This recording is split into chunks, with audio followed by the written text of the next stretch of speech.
अपनी ऊर्जाओं को बैलेंस करके, अपने चक्राज को बैलेंस करके हम अपने स्वास्थ्य को बेहतर बना सकते हैं। ठीक वैसे ही रिलेशन के इशू कहें या फिर धन के इशू कहें, वो कहीं ना कहीं हमारे चक्रा के अनबैलेंस की वजह से हो रहे होते हैं। लेकिन हम अनेकों प्रकार के टोना टोटका इन चीजों में लग जाते हैं। आज ये पूजा करानी है, आज ये कराना है, पंडितों से हम बातें करते हैं, पंडित अलग अलग तरीके की चीजें बताते हैं, आज वहां जाना है, आज वहां पूजा करके आए, उस वाले मंदिर में जाने से सही होगा, वहां पर जाकर पूजा करें तो ज्यादा अच्छा हो सकता है।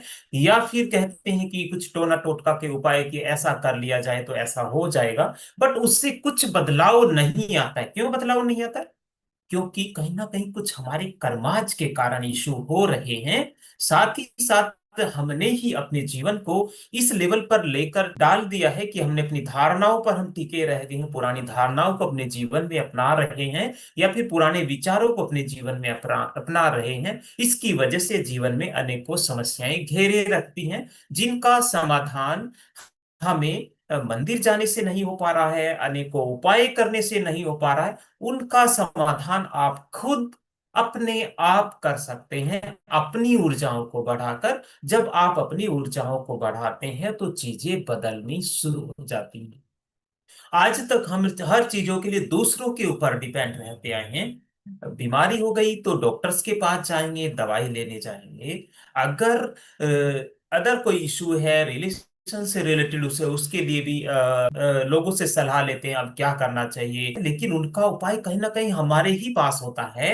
अगर हम उन उपाय को जान लें, हम खुद को पहचान लें, अपने कर्मों को जान लें, अपने कर्मों को जानकर अपने कर्मों को बेहतर बना लें, या फिर पिछले जन्मों के कर्मों के लिए ईश्वर से, परमपिता से, या फिर उस दिव्य आत्मा से माफी मांग लें जिसको आज तक हम गलत समझ रहे हैं।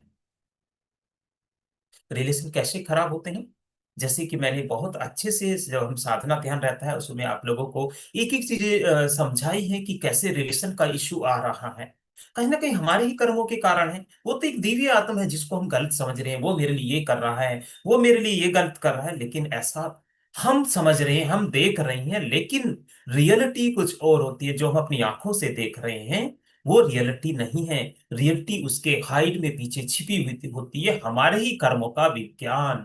हमारे ही कर्मों के कारण ऐसी समस्याएं हमें होती हैं। उस व्यक्ति को कहीं ना कहीं हमने ही पिछले जन्मों में सताया होगा, मारा होगा, पीटा होगा, जो आज हमारे पीछे पड़ा हुआ है, हमें परेशान कर रहा है। लेकिन हम उस व्यक्ति को दोषी ठहराते हैं, उस व्यक्ति को बहुत तरह तरह की उसके प्रति नेगेटिव एनर्जी जनरेट करते हैं, और उससे क्या हो रहा है? उससे हमारे ऊपर और ज्यादा समस्याएं क्रिएट होती हैं। क्योंकि पहले से ही उसके सबकॉन्शियस माइंड में पिछले जन्मों की वो यादें समाई हुई हैं, जिसकी वजह से वो हमें परेशान कर रहा है। और अगर इस जन्म में भी हम उसके विरुद्ध चलने लग जाएं, उसको गलत ठहराने लग जाएं, तो वो और ज्यादा जो हमें परेशान कर रहा था उससे भी ज्यादा परेशानी क्रिएट होनी शुरू हो जाती है। कि हम पिछले कर्म तो थे ही थे, लेकिन इस जन्म में भी समस्याएं हम अपनी बनाना शुरू कर देते हैं।